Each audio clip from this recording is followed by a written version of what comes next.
Well, the word enlightenment speaks for itself. Something that prior to that was dark becomes illumined, becomes enlightened.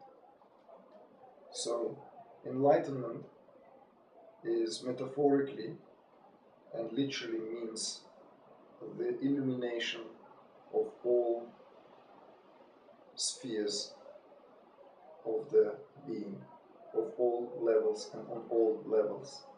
Enlightenment is not just enlightenment in the mind or some kind of enlightened idea that, okay, all is one, we are all one, I'm one with everyone is me, I'm everyone, and life is bliss.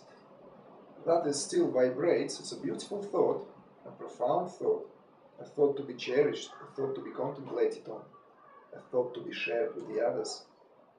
However, does that thought produces the vibrations throughout the body, capable of transforming that body, that psyche, that physiology?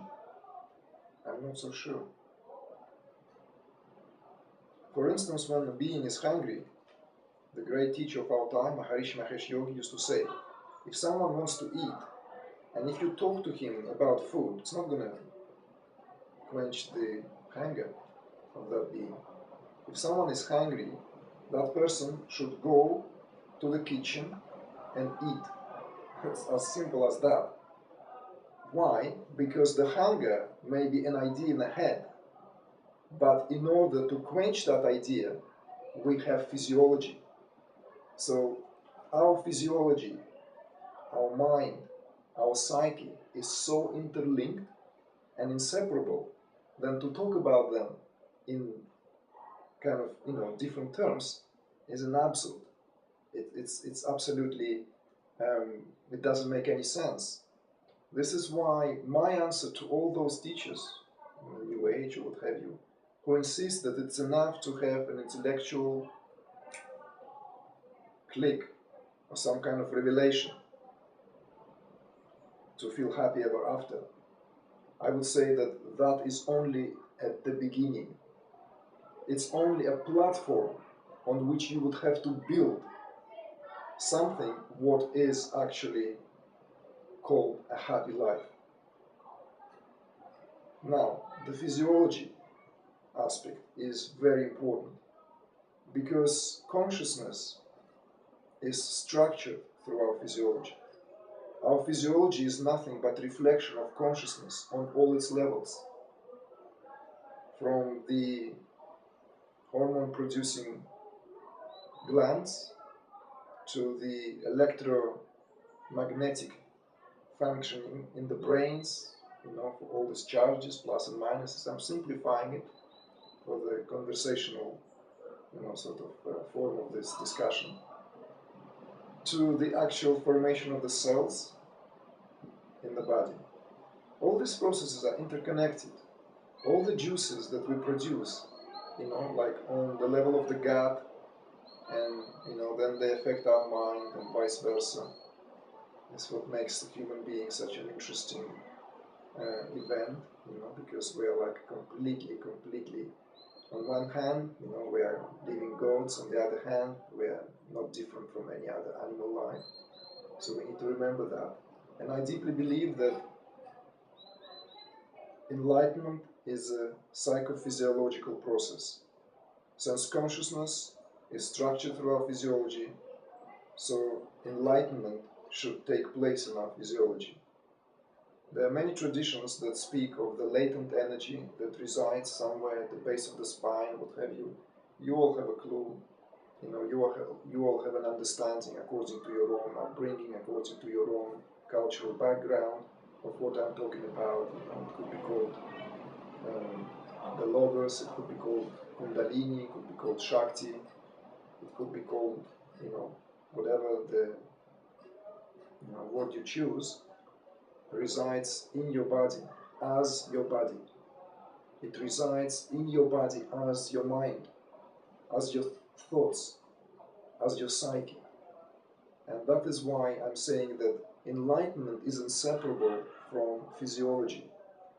So the separation happens only on the level of thought, only on the level of the mind.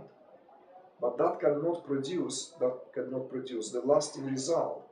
You may hold the idea, or you may try to hold the idea that I'm already enlightenment, self-realization doesn't exist, because everything is in the now, everything is just now, there is no past, there is no future.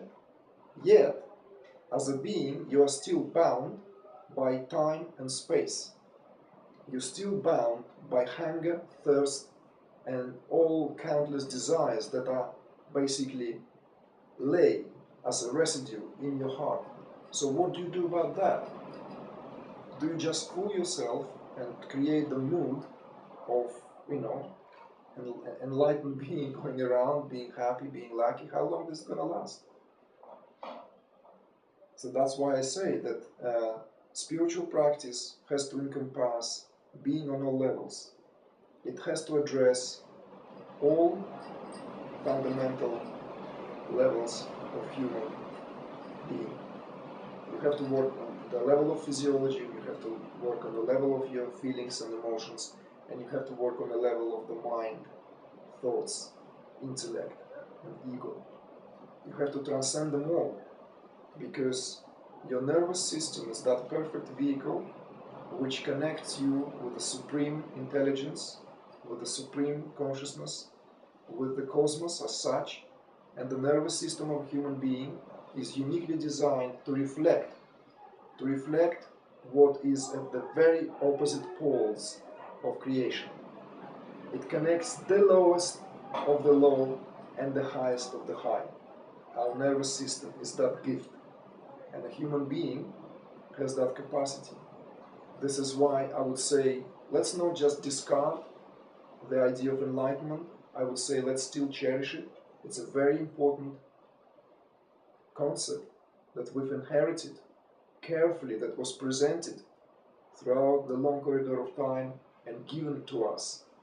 So I would say that enlightenment does exist. It exists as an event, as a concrete event that takes place, and those who have experienced it, they will talk about it. They will relate on their level of how it took place. Of course, it doesn't just, terminate in one single event. And this is a big subject.